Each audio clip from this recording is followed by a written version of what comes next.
Hello students, so today I am going to show you some programs related to the for loop.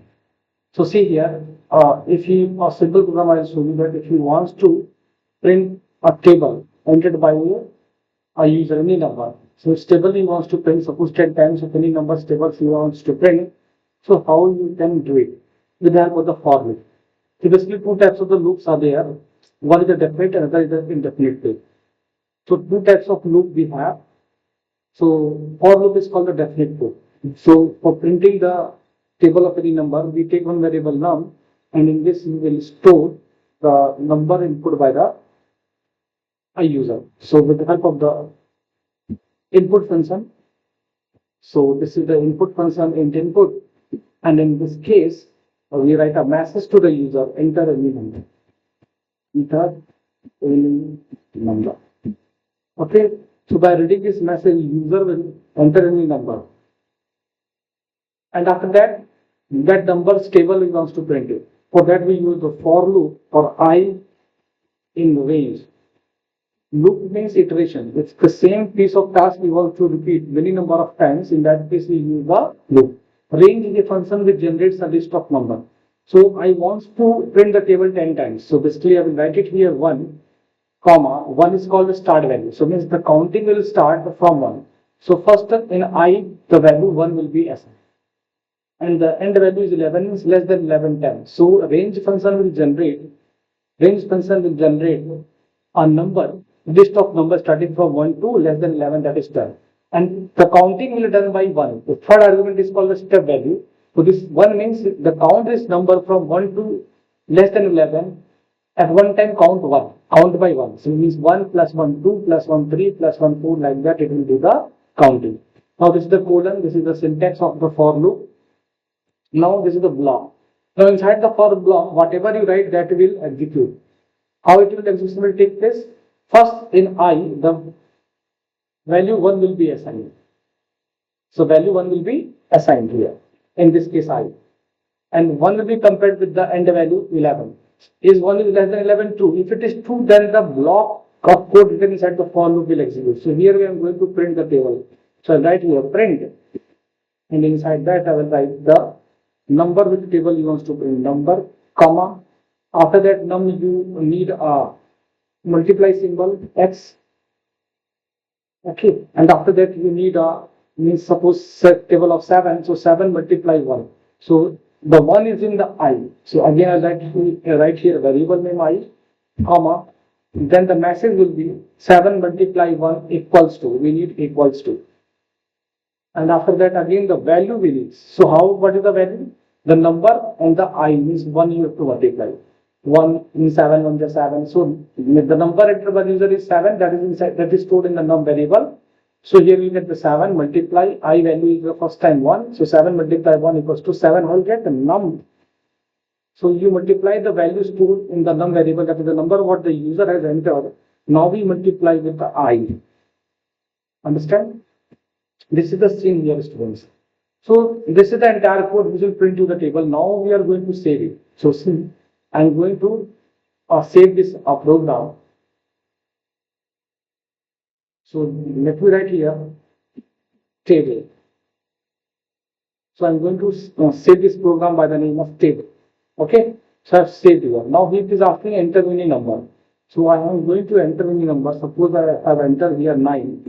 Now you see it is printed the 9's table. 9 ones are 9, 9 2 are 18, 9 3 are 27. So this is the loop. 10 times executed. Na? This is the value of I. 1, 2, 3, 4, 5, 6, 7, 8, 9, 10, less than 11. That is the code you are seeing here in this. So at the first time I value is 1. So here now is I have entered 9. 9 multiply 1 equals to 9 is the mean. Next time the I value will update by 1. Now the value of I will become 2. Now 2 again to be compared near to the end value. 2 less than 11 true. Again it will execute. So when this code will when this loop will become false, when the I value will become 11. So 11 less than 11, at that stage it will be false. Now see here, when the I value will become 11, so it will be false. So at that time 11 less than 11 is false and this code will not execute. The program will come out of the for, and out of the for loop there is no statement, so program will stop executing. So this is the way how the for loop execution takes place. Similarly, another program show you that how to check an Armstrong number. So Armstrong number. So let me make a comment. This is the one program I have shown you. Now this is the comment I'm going to do. Now this will not be a part of our code. So now for the Armstrong number, already I have written a program with the Armstrong number that I'll show you. A number, what is the Armstrong number? Conflict program.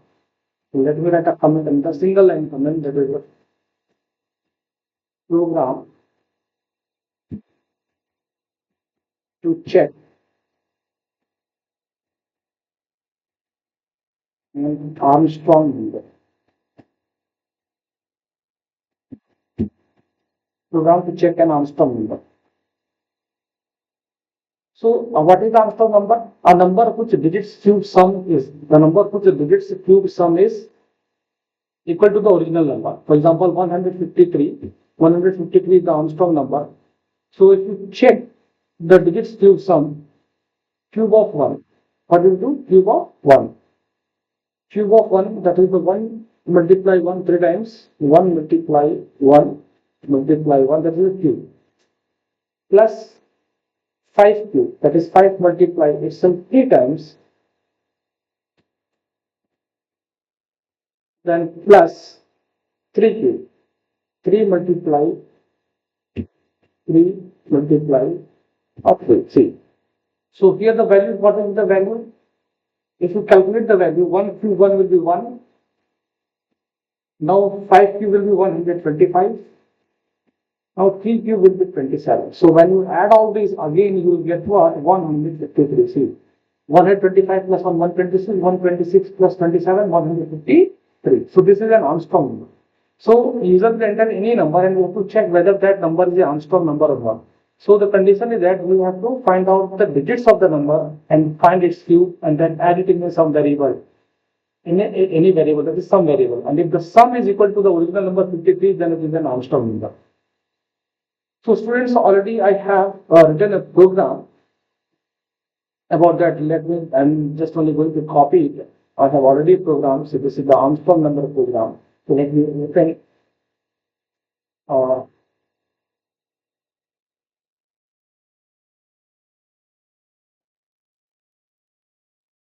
open the notepad. So I'm going to open the notepad, this one, and I'll show you this is the code. So let me copy this code. And I'll go back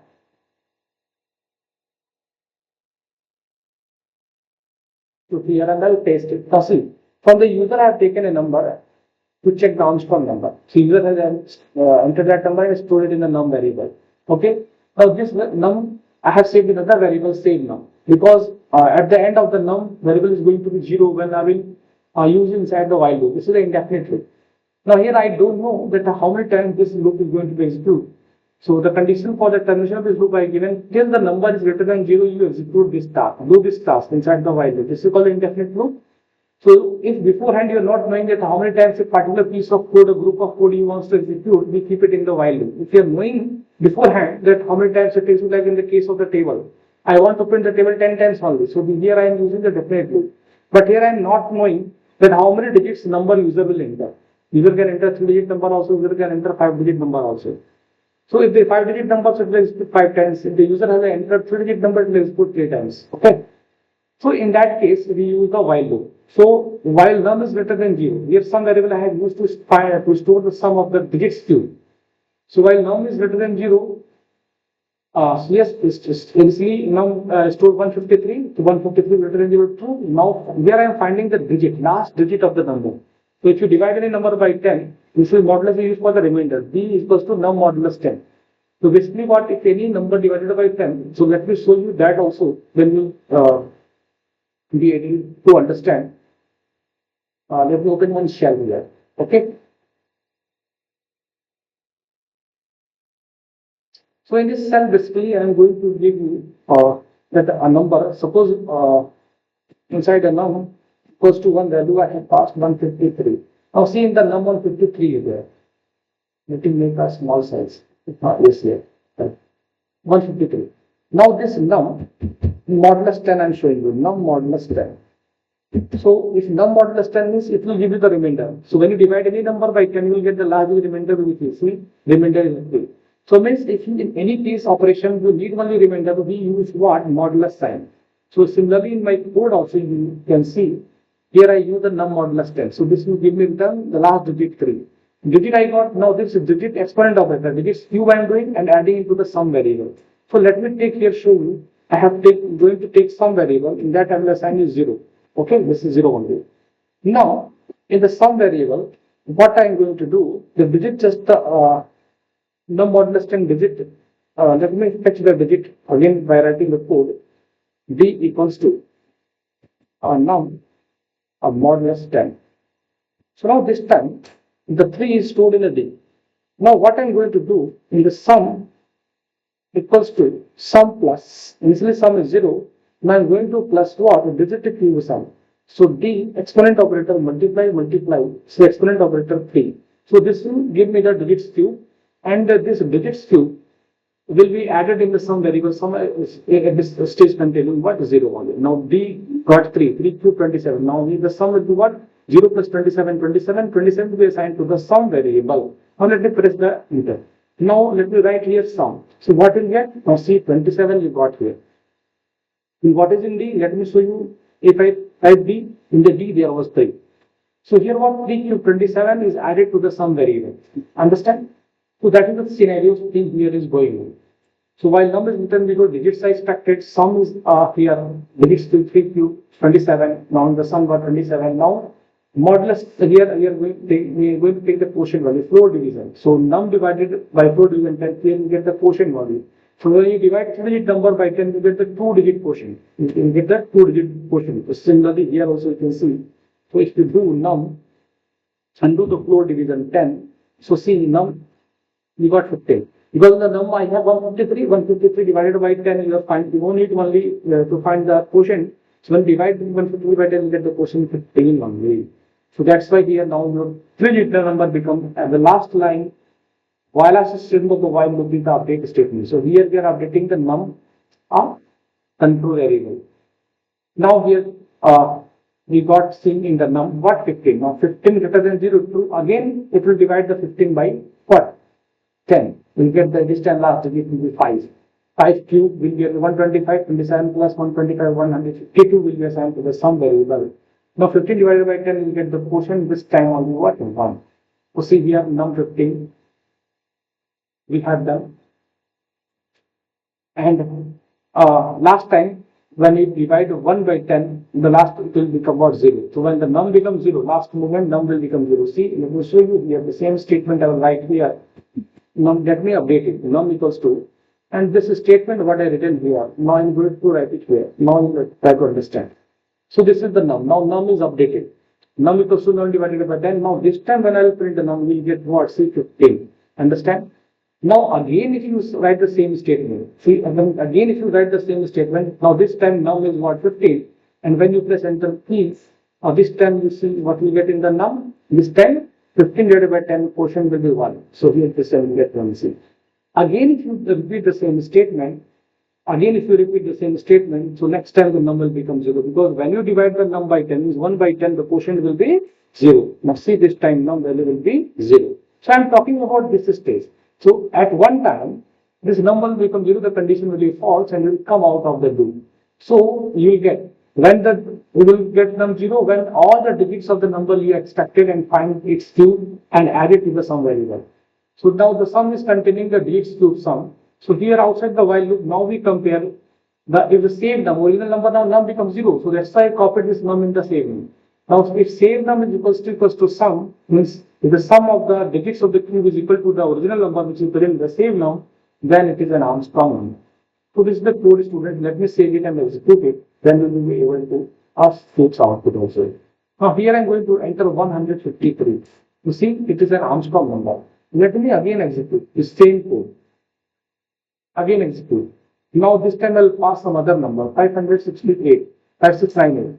Now here I haven't printed any message for the else case. So let me write the else case also.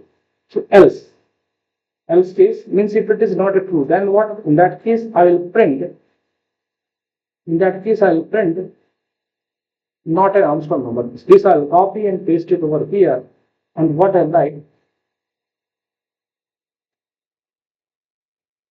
is not an Armstrong number. This much only. Now again, let me execute and see this time.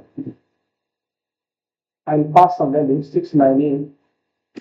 Now 619 is not an Armstrong number. So that is output. Okay.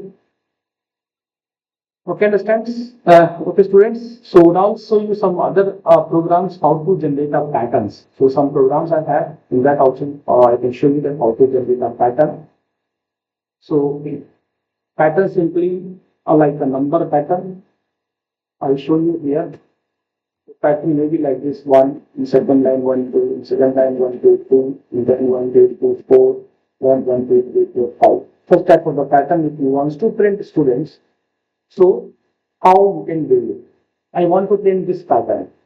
So basically for printing this pattern, just I need a loop only. What I write for I in range. And basically this pattern having six five rows. First row in one row, one column, one value is printed. In second row, two values is printed. In third row, three values is printed. In fourth row, four values printed. In fifth row, five values printed. So the outer loop here, the nesting of for loop we are going to use it. So one starting the counting from one, and how many rows are there? Five to more than 5, 6 value will take here.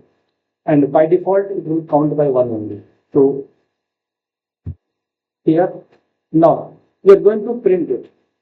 So for printing, another loop will be used, that is the for j in range. This is called the nested loop. Now outer loop is for the counting rows. Now in the first row you have to print this column. So first row having one column, second row having two columns. So what you are printing in the row? The value of I starting from 1. If row 1, so you start from 1 until the rows 1 number only. Second row having start value from 1 until row number is 2, so till 2 you put in. So for j in range, so we are going to print in this case till where you are going to start, you have to start going to counting from 1 because you are printing from 1 until where till the value of I plus 1. I is the row number. So end value in the loop for loop range function and the value is not included. So we write here I plus 1. We write here I plus 1. Okay. So we write down the So what will happen? J value is slice 1 and we will compare to the I plus 1. I value starting is 1, so 1 plus 1, 2. So 1 is greater than 2, it is 2. Now we are going to print in this case. Print what? Print J. Print J. And be on the same line. So to be on the same line, we use the end keyword and give here no space. No space. So this is the job is done. Now, if the first row is printed, second row is printed, I have to change the line. The line is changing here. So for changing the line outside the inner for loop, just write the print statement for changing the line. Nothing we have to print inside it. Nothing we have to print inside it. So no characters I'm going to print inside this. So now this is the code is completed. Now I'll save it. And I'll write it pattern 1. Pattern 1 program. So pattern 1. Now let me execute and show you how it works. See, this is the pattern we did 1, 2, 1, 2, 3, 1, 2, 3, 4, 1, 2, 3, 4, 5. Now this pattern is dubbed to the students. Similarly, another pattern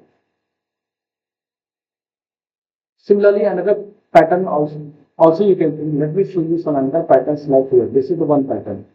So this time the pattern is what of the alphabets. So this time the pattern will be in this manner. So let me show you the pattern what it will be. So pattern this time will be A, the next word A B, next word A B C, next word A B C D, next word A B C D E, next word A B C D E, A B C D E. Okay, this is the pattern. So this is the pattern for this. So here, how many 6 rows are there? So that's why written here still 7, let them say 6 rows. For G range here this time, this is the ASCII code 65. For capital letter A, we use the ASCII code 65. Okay, and 65 plus I. The I value here is 1, so then it will go to 66 on. Now the print character. So VHR function is used to convert the character ASCII code into the character. Okay. So this can also I'll show you over here.